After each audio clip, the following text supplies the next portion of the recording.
Now, they were sweet enough to tell me I could have 40 minutes, so I'm clocking myself from this point on. So I don't want you to think I'm being a bad girl. But this is an important session, and I'm going to call it Broken Windows, and subtitle on it, because I know all of us are too busy to do youth ministry. And that's true for, you've heard the old adage, if you want something done, get a bit Herman's back. Herman, thank you. Thank God you're here, Herman. Thank God. Herman, is there a reason why you choose the back row every time? You just think I have B.O.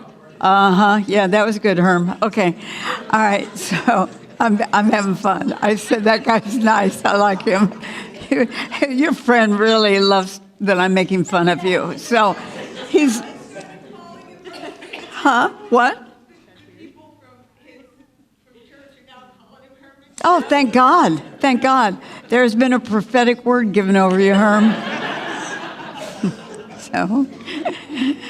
So a subtitle would be A Christian Leader's Search for Wholeness and Balance. So let me start with a story from history that you've probably heard before that'll give you the reason why I call it Broken Windows. If you came into a city, and by the way, I'm going to tell you this. When I start points after my opener, I'm going to clip pretty fast.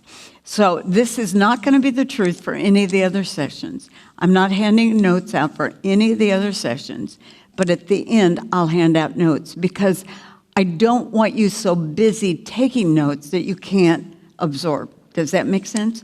So know that, but yet I would say to you, if something goes ding, ding, ding, you might want to jot it down. Does that make sense? But I'm going to give you full notes. The only session, the rest of the time, it's different, but I've got to clip through notes. That's why I said, give me the full 40 minutes. Suppose you go into a city and you see a parked car. The hood is up, the license plate is off, and people are standing around and they're starting to take parts off the car. Would you be tempted? Well, gosh, I don't think so, but who knows? But it was the exact experiment, and you probably heard of it before, that a Stanford University psychologist named Philip Zimbardo did. He took two cars. He put one car with the license plate off, hood up, in the middle of a rough area in Bronx, New York. And then he put the second car, hood up, license plate off, in the middle of a pretty affluent area in California. And they had hidden cameras, waited to see what happened. So you can probably guess what the Bronx man, it didn't take long. People were taking tires off, battery out, everything that could be salvaged from the car within a matter of about 3 hours was gone. But you flash forward to the more, the more expensive area in California, same deal. Went 24 hours, nobody touched the car. And so then Zimbardo flew in to try to remedy the situation. He took a sledgehammer and he broke a couple of the windows to get the process started. And pretty soon after that, it was just a matter within 24 hours, again, even in the ritzy area in California, all the parts were gone. Now, let me tell you what his interesting insight was. And it's written about by Malcolm Gladwell. I mentioned him this morning, who's a social and leadership expert. He's the guy that wrote The Tipping Point, and he says this: disorder invites more disorder. That's a big line. Even, he says, in a small negative step can set in motion a cascade of more challenging missteps, professionally or personally. He says, and I'm quoting him, any broken window in our lives, when left unattended, soon invites other broken windows to occur. And so the theory says that small problems in society and in life are best fixed quickly, because a little disorder that goes unattended in any arena of life or our lives invites more disorder in the same arena. So flash forward ahead, you've probably heard somebody reference it before, when Rudy Giuliani was the mayor in a rough area, obviously in New York City. Back in the 1990s, he started the Broken Windows program. And he chose about 3 of the roughest areas in New York City, and he made extra efforts with the help of the community and the cops to make sure that all the trash was picked up. We got plenty of room, babe, come on in. All the trash was picked up, and that, I'm gonna move this little battery thing that keeps clipping my neck. All the trash was picked up. The windows were never allowed to stay broken, paint, everything looked great on the outside. And what he learned within a couple of years is that the crime didn't just lower in those rough areas. It was the same as some locations in really very country, primitive areas in Idaho. And so again, it was that concept of disorder in one area creates more disorder, and then eventually the disorder multiplies. So here's what I have to ask myself as a leader, because this deal of balancing personal life and ministry and family and work, and my gosh, who has enough time to do this stuff? None of us. And so this deal of balancing is such a big deal.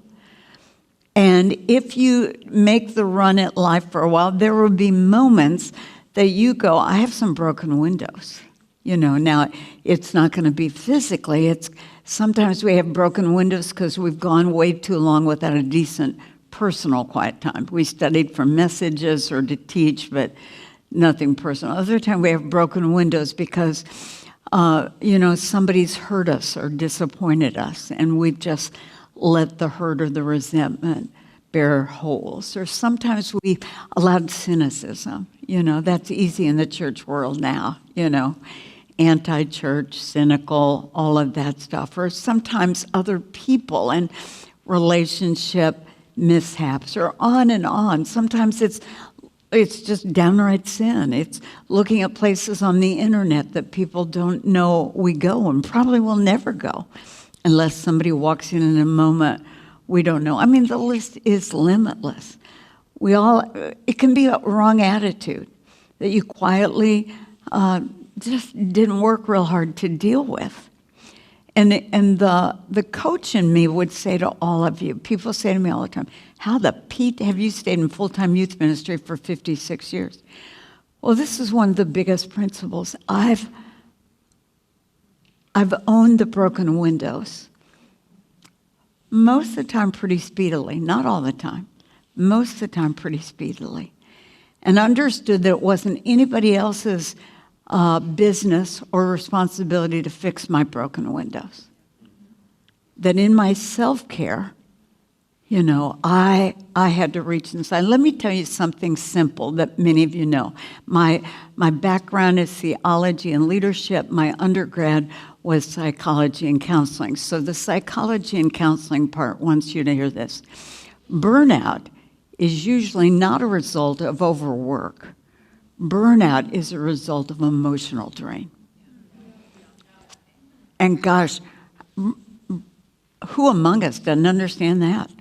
Who among us wouldn't, whatever night or afternoon you have youth service, don't silently think, I would give anything not to have to go tonight, And then you get a twinge of a headache and you say, multiply it, Lord, so I can call and saying, I'm just so sick tonight, and all that. So I get it.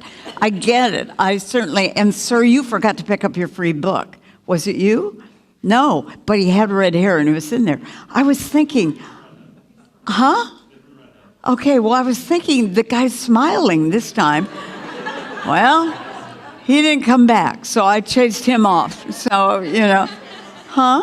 I did scare him off. I was giving him a free book. He didn't go by the table, though. But the reality is, gosh, all of us have broken windows that you have to own on your own. And self-care, self-management, gosh, good luck at that, Like when you ride a bike, you know that it is a series of misbalances that you're correcting constantly. and taking care of yourself and keeping in the game ministry-wise, but holding together your family with health and your career with health, and God knows what else. Some of you are still going to school. Big deal, big deal. So let me kind of talk about a few of the things I do so the graffiti on the billboards of my heart don't get too cluttered. Does that make sense? You know, because there is some in all of us. And so this is not a fail-safe program. I could say 1,000 more things, but let me kind of unpack a few things for you that have been a big deal in the balancing act. Because I had a wonderful husband who's now in heaven, had a stroke several years ago that kicked him into a form of dementia I'd never heard of before. Lewy body. Have you ever heard of it? Nasty. I kept him at home the whole time, but by the time 6 months in, he lived for 3 years, he didn't recognize me or his 2 adult sons anymore. And the patriarch of my life, who I adore and still adore, no longer knew who I was. And so, gosh, life has bumps. We've all had plenty of big bumps. I'm sure many of you much bigger than some of mine. But let me talk about some of the ways I've tried to keep on the road. Number 1, intentionally be aware of your 5 tanks. And try not to let any of those tanks go empty. And let me tell you what those 5 tanks are. They're spiritual, which when I first started in ministry, I only thought there was a spiritual tank. That's the one, if anything felt off, I thought it had to be spiritual. It's the most important, but it's not the only one. Then there's the emotional tank. I can be going to youth service in top of the world, and then some kid that I thought I was making mileage with, flips me off or says something stupid, and my heart sinks. Or a leader quits. I don't know about you, but if you're one of the head leaders, you hate it when a leader comes to you and said, I've been praying. The next line is, the Lord has told me that I need to quit for a while. So I've made a rule with my leaders, nobody prays. No, I'm kidding. I'm kidding. But, get rid of that prayer stuff. But the point is, you can be kind of high and then go to youth group and that's great, Have you ever wanted, sometimes I felt like I want to quit before any of the rest of you have a chance to. I quit. You're in charge. Okay. So emotional. Then there's the physical tank, which, gosh, if you saw how many vitamins I take in the morning, you'd laugh at me. And I understand exercise is equally important. Don't give me a lecture. Someday, in Jesus' name, it will occur.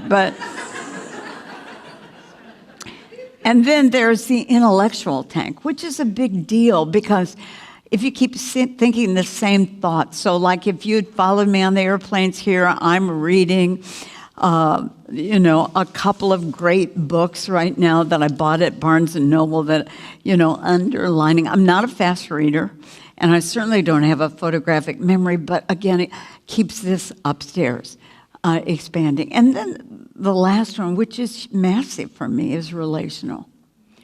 The right relationships are so replenishing. But this is the loneliest period in my whole life. And many of you can relate to it for different reasons. My husband's deceased. My 2 boys are adults. I always wanted a daughter. I knew a daughter would love me better when I got old. Shoot, I was right. I'm going to my boys, I'm out of here. I mean, they love me. They love me. If you're a boy and you have a mother, be nice to her, okay? And girls, move in with me. I would be so nice to you. I can't tell you how much I'd spoil you. But anyway, relational. But the point is you have 5 tanks, and it's really easy to focus on just the spiritual one or another one. And that's great. And they all go through ups, highs, and lows, but be careful. Because just the physical one alone, if you get real tired or you're eating trash, when you're younger, you can eat trash and get by with it. You hit about 40 and you notice when you're eating trash all the time, Potato chips are not going to work for your nighttime snack every time. Number 2, in making the run long haul, live by the principle of trade-offs. And that's such a big deal, time management-wise. I talked about the Pareto principle, which is huge. Girls, you can sit here if you want a chair. Are you sure? Listen, I'm not calling attention to you. I think you're adorable. All right, all right, welcome to the floor.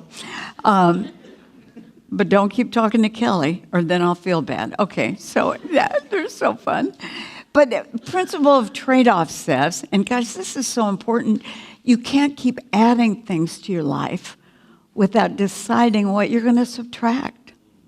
And that sounds so simple, but that simple principle alone has kept me alive. Does the name Peter Drucker ring a bell for any of you?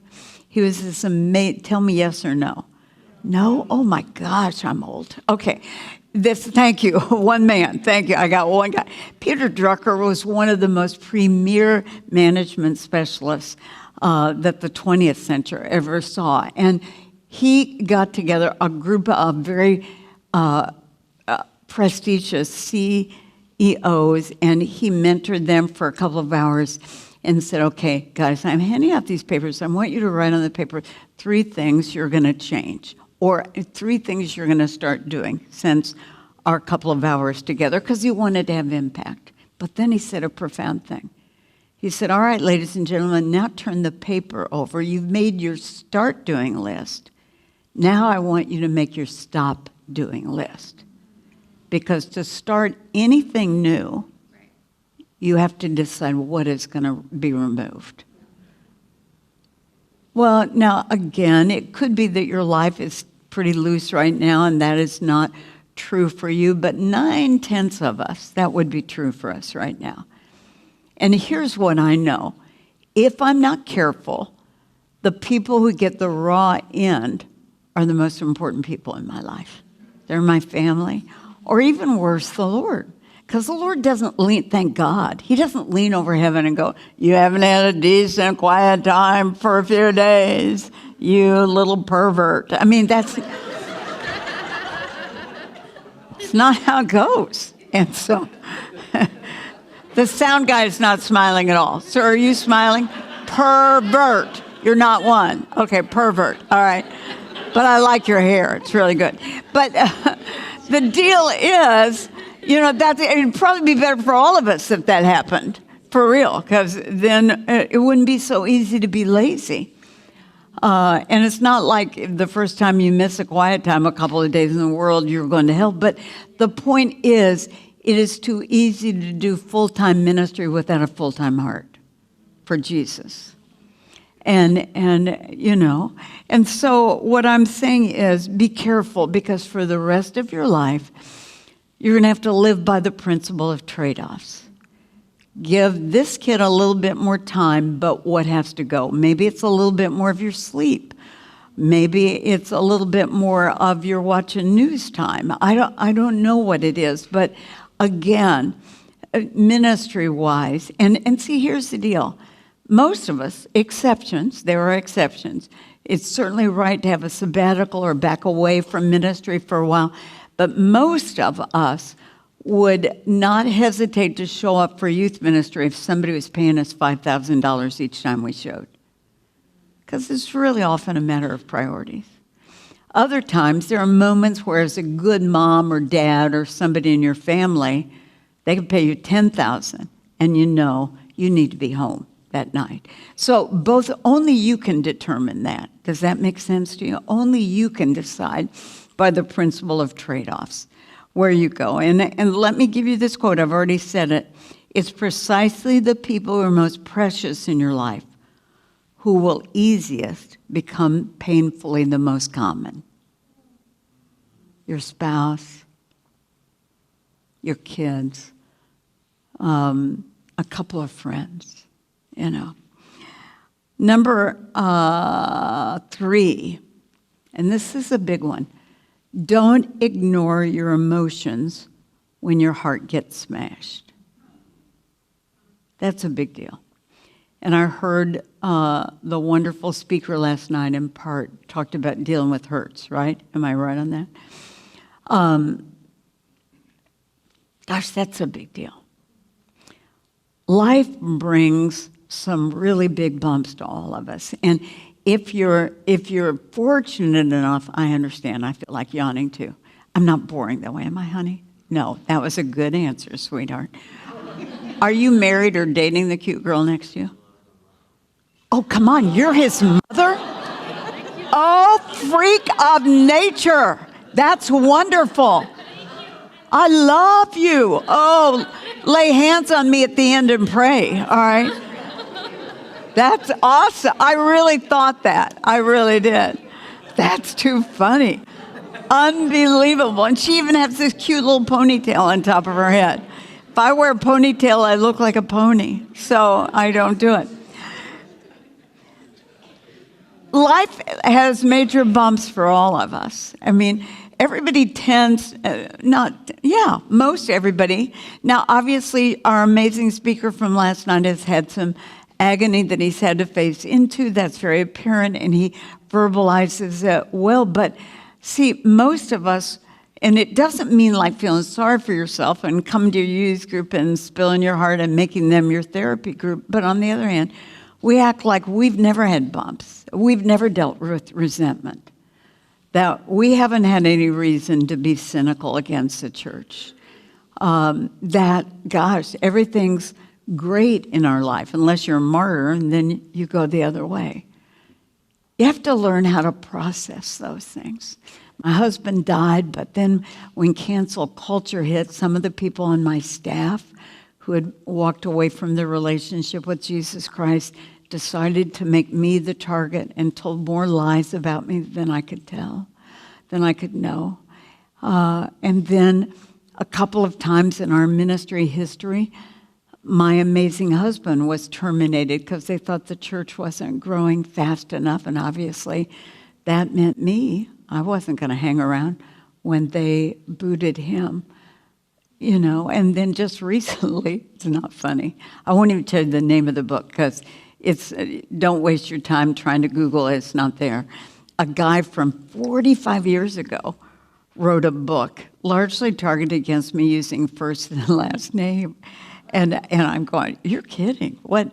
And his first wife came out on social media and said, it's all a lie. I lived with him during this time. He's not telling the truth. But what I'm saying is life won't always be fair. And gosh, I've got a book. I think I just got it at Barnes & Noble. I just started reading it. I think this is the title, something like Turning Loose. Because you never get all the way through with processing some of that junk. And have I sent myself to a Christian counselor? Yes, very helpful. But it comes down to me being able to look myself in the mirror and say, that stunk. But you know what? We're going to face it, and we're going to go on. See, it's hard to beat somebody who refuses to quit. Do you hear that? But you can't just pretend like it was no big deal. And our society does that, especially if you're a guy. You're supposed to be macho and never feel. And hence the reason why male suicides are higher than female suicides. But to all of us, to be able to stop, and that doesn't mean you don't have to tell the world about it, but whether it's writing. Early in my counseling training, they talked about write for a half hour the thing that's pained you. Just write it in a journal or on your laptop somewhere. And then, excuse me, the next day, I have a little allergy, so I'm going to put a cough drop in. Next day, do the same thing for a half hour. Even if you say like you're saying all the same things, doesn't matter. And the third day, do the same thing at some half hour during the day, 3 days in a row. So simple. But what it begins to do is dilute some of the pain of the experience. And forgive me, but you don't want me coughing the whole time. And no, I don't smoke. But, you know, I'm on the plane coughing, and I said to the lady next to me, he got think I'm okay. It's right there. The lady on the plane looked at me in horror, and I said, I promise I don't have COVID. I have allergies, everybody. And the lady 2 down puts on her mask. I went, yeah, no, I didn't do that. I did not do that. Sometimes realize when people criticize you that the only taste of success that some people are ever going to get is when they take a bite out of you. And that's very true. If you like one-liners, I haven't even mentioned my books. I went through 40 years of message notes. If you like the one-liners on every topic, you want this one. Geniisms, none of the book profit comes to me. It goes to my ministry. Listen to this. Lament is a form of prayer that the early church fathers talked about a lot, but we don't talk about it much. It is when you express to the Lord in prayer your sorrow, your hurt, your anger, your disappointment. And listen to this, it's so important. Your laments are really one of the few things that God counts and keeps track of. He doesn't keep track of your sins. We all know that. Hebrews 8:12 says, for I will forgive their sins and remember them no more. He doesn't even keep track of your good works. Now, he appreciates them. At the great white throne of judgment, they will be celebrated. But it says here, Isaiah 64:6, our righteous works are like filthy rags before him. But and I'm not saying it's the only thing, but one of the things that he does keep track of, keeps a record of, are your laments, your heartbreaks, your disappointments, your frustrations, your angers. It says in Psalms 58, verse 8, you, O Lord, keep track of all my sorrows. You have collected all my tears in your bottle. You have recorded each tear in your book.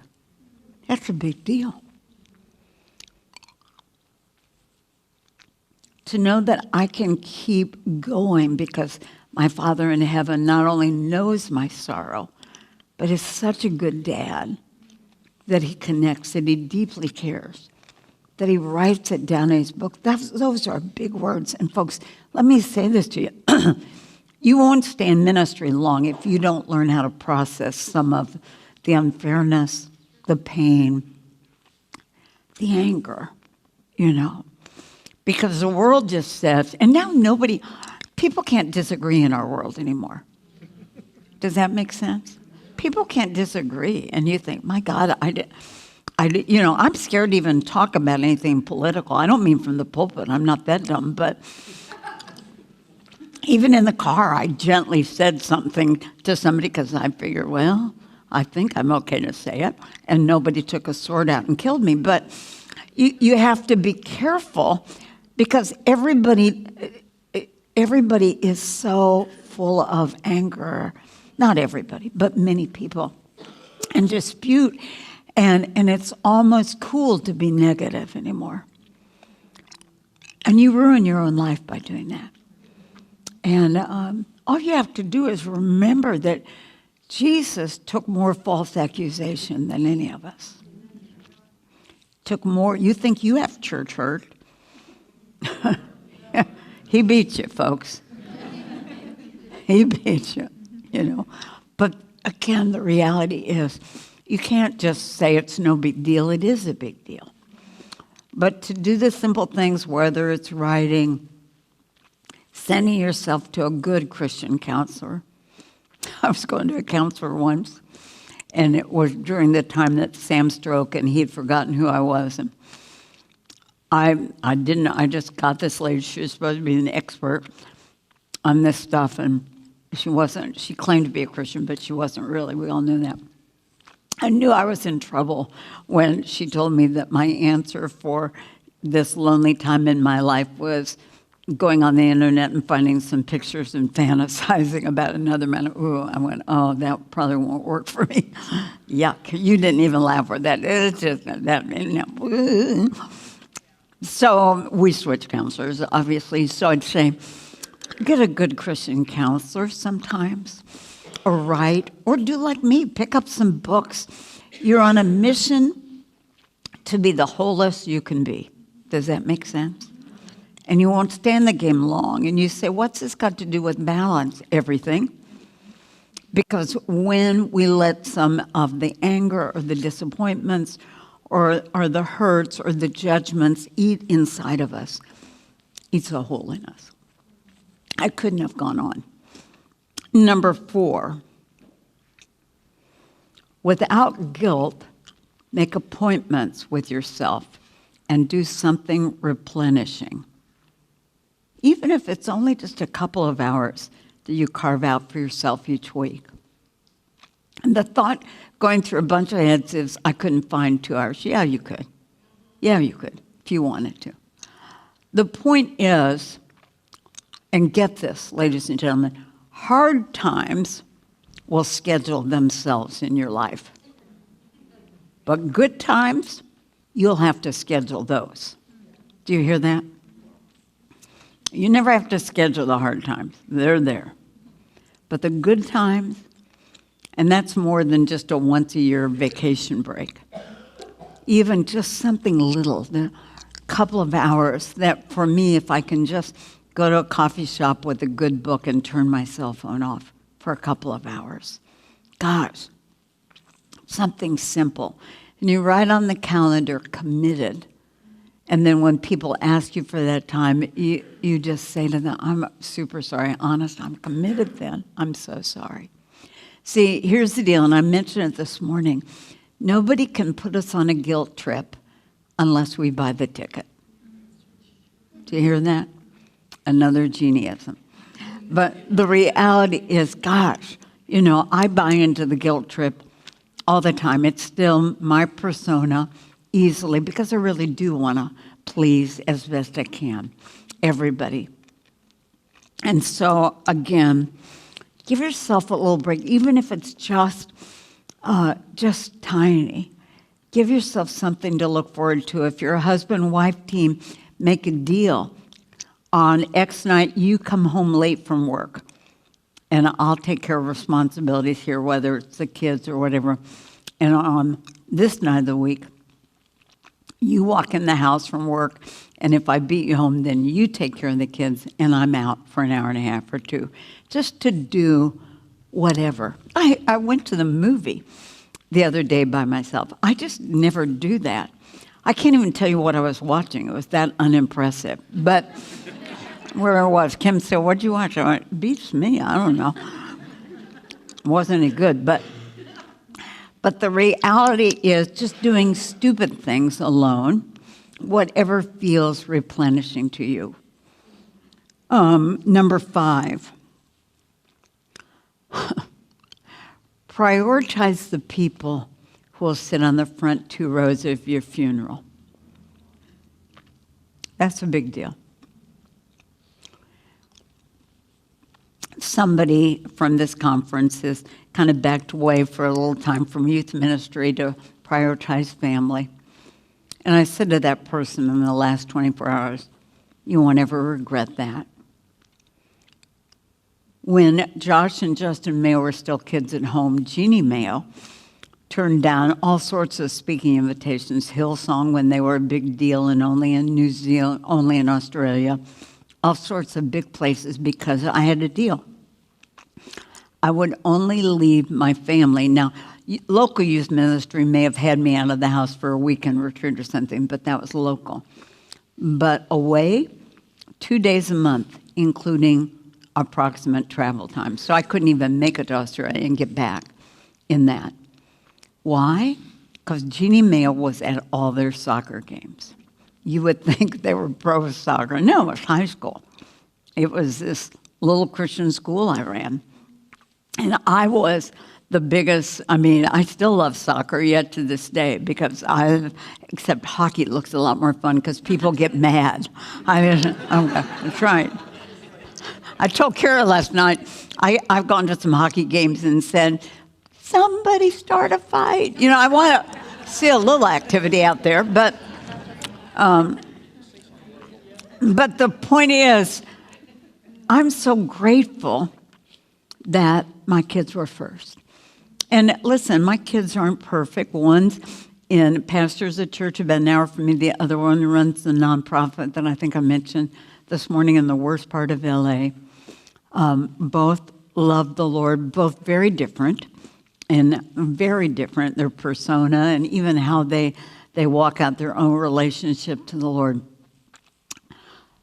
Justin, the second one, the unique child. Do you have one child that you think, tell me you love me? Just pretend, work with me. Yeah, okay, never mind.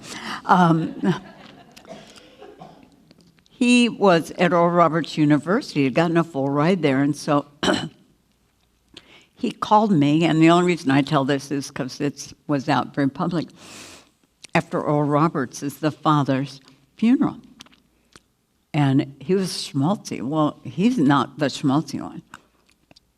He said, Mom, I just called to tell you I love you. And I'm going, oh, let me tape record this. Say it again. I said, what's up, babe? And he said, well, I just went to Oral Roberts' funeral, and one of his daughters stood up and said near the end, with bitterness in her voice, my dad left us over and over again. And he told us that all of you in America and the world where he preached would someday be grateful that we let him go. So here we are at his funeral. I hope you are all grateful. And then Justin's voice stopped for a minute, and he said, thanks for never making it necessary for Josh or me to say that to you. Now, here's the deal. If you're doing ministry and you have a family, you're going to balance things. You're going to feel like you're a failure at almost everything. You know, you feel like a good dad or a good mom, but you're not really as good over here. I mean, it is an endless balancing act. I never got it perfect, and you probably won't either. But there will come a point where you can no longer do that. Like the last morning I kissed Sam goodbye in the kitchen. We took 2 different cars. I had no idea he'd have a stroke after he went through the McDonald's drive-thru for his biscuit and egg. I had no idea that I'd never seen my husband back all the way Sam Mayo again. We'd had a fight the night before. I honestly can't remember what it was about.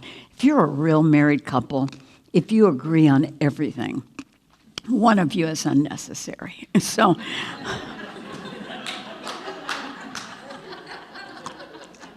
that's in the book too. And so we'd had a fight or something. I honestly can't remember.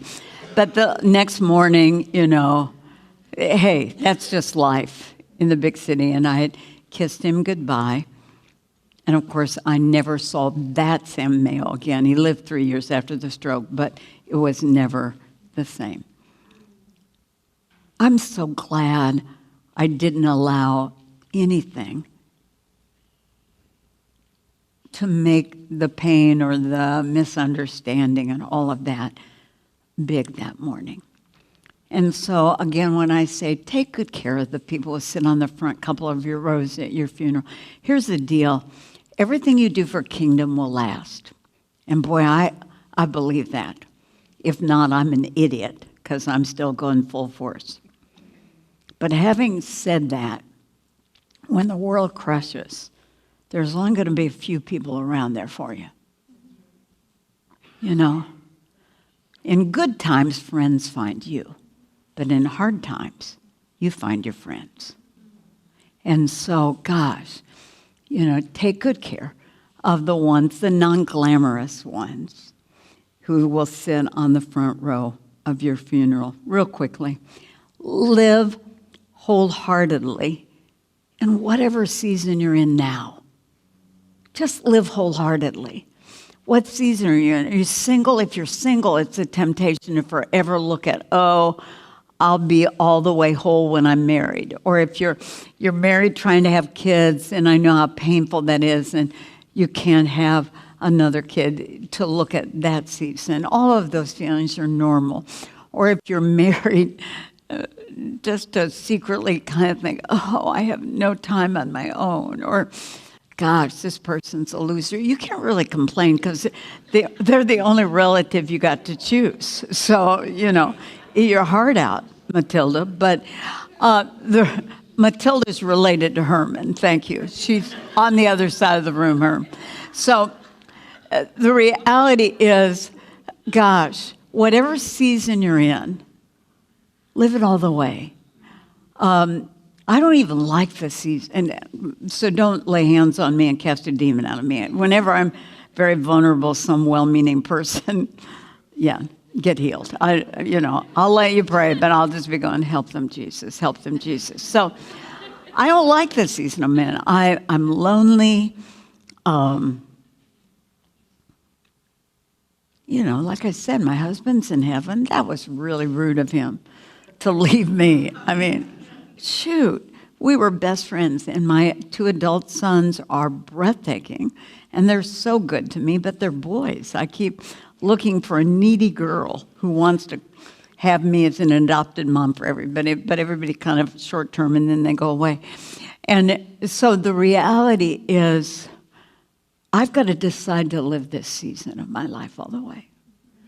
I've got to decide that my life has to be more than doing, and I'm doing plenty. I'm traveling, I'm doing the cadre, I'm starting a new initiative that I'll call Cadre Platinum. I'm doing Platinum Leadership Coaching. I'm doing Prevail Women's Mastermind. If any of you girls are interested, it starts in January, and it's pretty amazing, and only $500. I'm doing plenty. I'm losing money on most all my efforts.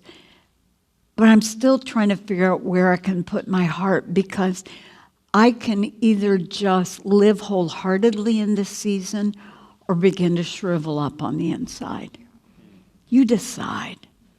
Has life been unfair to you? Probably a bunch of us in this room. Probably. It wasn't fair when I closed the lid on Sam Mayo's casket. But I can't change that. And see, if the only time you can wholeheartedly pursue the Lord is when you understand everything, you won't live for him very long. Real faith is being able to trust him and trust his word when you don't understand him. Does that make sense? And so, gosh, again, live wholeheartedly, whatever season you're in. And if you're married, let me remind you that what TV and media shows you as marriage is not true marriage. Real marriage begins where bad smells and bad sounds start. I mean, there it is, Phew, honey, did you let that bomb? No. Well, there's only 2 of us in this room, and nothing came out of me. It was the dog. Oh, sure, it was the dog. Okay. All right, I'm not going to talk about this. Captain Obvious, number 7, control your phone, your internet, social media, your front door, whether it's office or home, and that's obvious. Number 8, and I mentioned this morning, but it's been a key to my balance. Decide what you're willing to fail at. And again, for some of you, that language is not okay, so change it to decide what you're willing not to be a 10-pointer in. See, I wanted to be a great mom and a great wife. And I was. Was I perfect? Oh, shoot, no, nobody is. But I was. But then I was really, really pretty good at youth ministry. But then I was the senior pastor's wife of a large church, so I had to run the women's ministry. Well, I do Prevail now. I loved it, but I couldn't give it 10 points. But I had to be willing to do it when I couldn't do my very best. And you know what? I had to be willing. There are several other areas that I did for the church or in my own life that I just had to say, hey, I wish I could do more there, but there's not enough of me left to do that well, or I'll burn myself out. Listen, if you don't decide what you're willing to fail in, life will decide it for you. And invariably, it will be some things that you'll regret later. I still fight to have Jesus in me remain tight. And if you've walked with him for a while, you know that's not easy. It's not because some big sin always jumps into your life, just the drip, drip, drip of life and repetition. Anything you keep doing over and over can become very boring. If you haven't served the Lord long enough to get bored with your prayer life, bored with your reading of the Word, bored when you use your prayer language and you're thinking, is this just Gerber? Is this any different from what that's life, folks. That's life. And it takes me to the next one, points 9 through 20. And it was my husband's biggest legacy. He called it, he would say, have a daily appointment time with Jesus. That's what he called his devotional time. A daily appointment time with Jesus. The cadre would come and he'd always meet the men and women that I was mentoring, and he'd do a little spiel before I took over.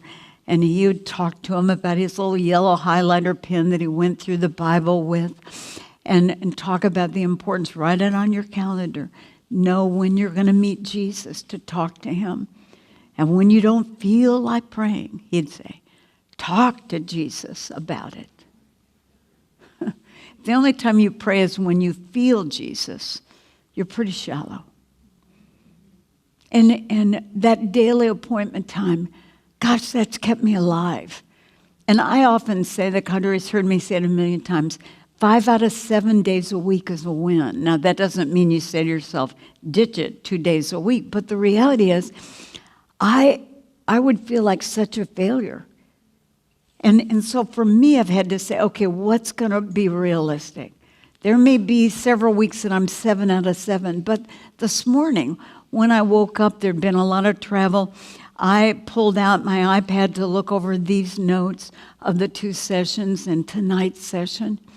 And I don't think Jesus is ticked or wounded with me that I didn't open my Bible this morning. I think we're okay, but that's because I've been consistent other days. And your appointment time, it's not so much the length of it, it's that you do it. Does that make sense? So most of us say, I'll wait until I have a quality hour. Well, you won't always have that. And for me, I'm a nighttime person. I come alive at 9 p.m. at night. And mornings are really of the enemy. But I just go, oh, just hand me coffee and shut up for a while. But hand me coffee and shut up. But and my husband, he was a morning guy. He'd sing in the morning, and then he'd just fall asleep and start snoring in the chair at night. Thanks, with company. It was really embarrassing. But the reality was, again, gosh, I had to have my quiet time in the morning because I could control the morning.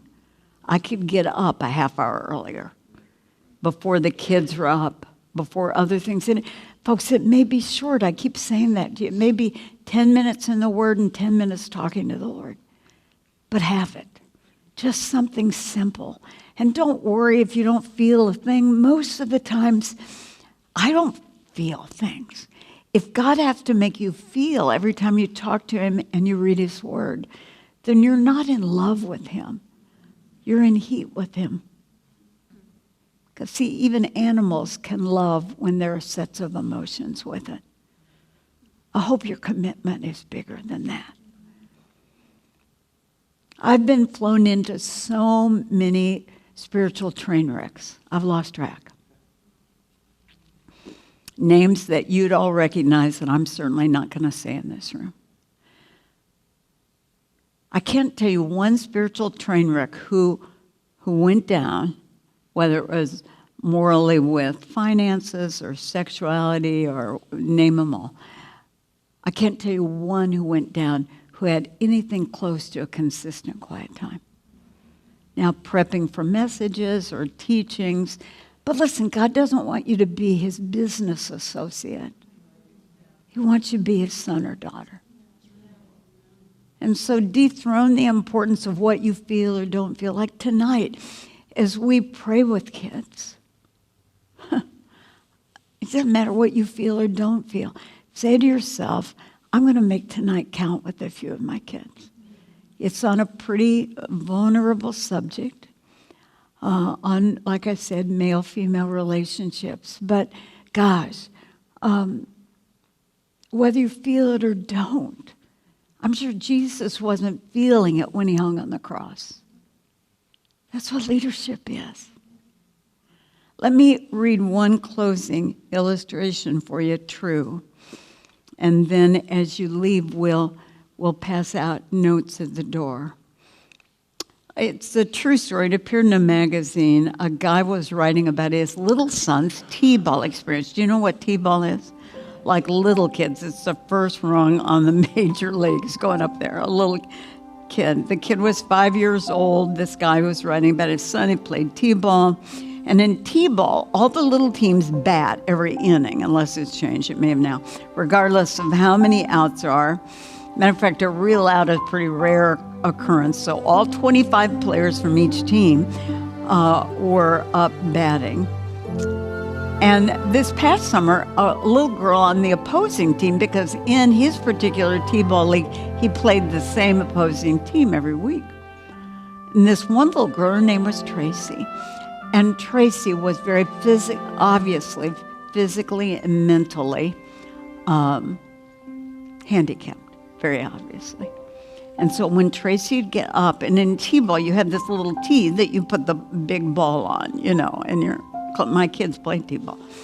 And so, you know, Tracy would take so many whacks of the ball. And then usually what would happen, because she just didn't make contact with the ball, the tee would move a little bit too much and the ball would tip off.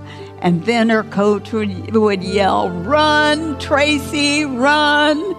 Run, Tracy, run!" And Tracy would start out dutifully doing whatever, and she'd start to run the wrong way. "The other way, Tracy, the other way." So Tracy would run, you know, and usually she'd be out before she made it to first base. So it goes like that the whole season. And we hit the last game of the season. Tracy gets up to run. Close that door, will you? Tracy gets up to bat, rather, and then the miracle of all miracles happened. Tracy hits the ball, and she doesn't just hit the ball. She knocks it out of the park. It goes slamming across. That's just impossible. The girl hit the ball, but the girl hit the ball and it really went zooming. So then all the kids, gosh, they're scampering. If you've ever watched, because T-ball is for real young kids, they're going crazy trying to find the ball, and they can't. The ball keeps running through and stuff. And used to be, I don't know if it is now, all the team on the other side had to touch the ball. So it was this never-ending brigade of what had passed. So they're trying to get the ball. She gets to first base, and the coach realizes, hot tamale, "Run, Tracy, run, go to second base." So Tracy, and he's pointing at second base, so Tracy runs to second base. And then they're still, are you kidding? They haven't passed the ball to enough people. So, "Run, Tracy, run." She's heading to third base. He's pointing, coach is pointing. She makes it to third base. My goodness, she is about to make a for real home run. I mean, that just doesn't happen very often. And she hits third base, and so the coach is in his element. "Run, Tracy, run!" And all the stands are going crazy, because whenever Tracy gets up, no matter what team, we're all clapping, because this little handicapped girl, we want to help her. And so now all the stands are going crazy. "Run, Tracy, run!" She's at third base. She runs a little bit, and then just a few yards from a legit home run, what we hadn't noticed the whole time was a little stray dog, had been sitting on the outside the baseline, and he had heard all the commotion, and he woke up, and he moved over to the baseline, and he was there with his little doggy tail up, swinging, and his little doggy tail, and quite obviously a little canine smile. So Tracy is heading for home, and then it happens. She sees the dog. She sees the dog. She stops. Who can pass up a cute little dog with a waggy tail and his little mouth out? And the stands now are out of their mind. "Tracy, run! baby, run! Sweetheart, you've almost got home. Baby, run! They're going crazy.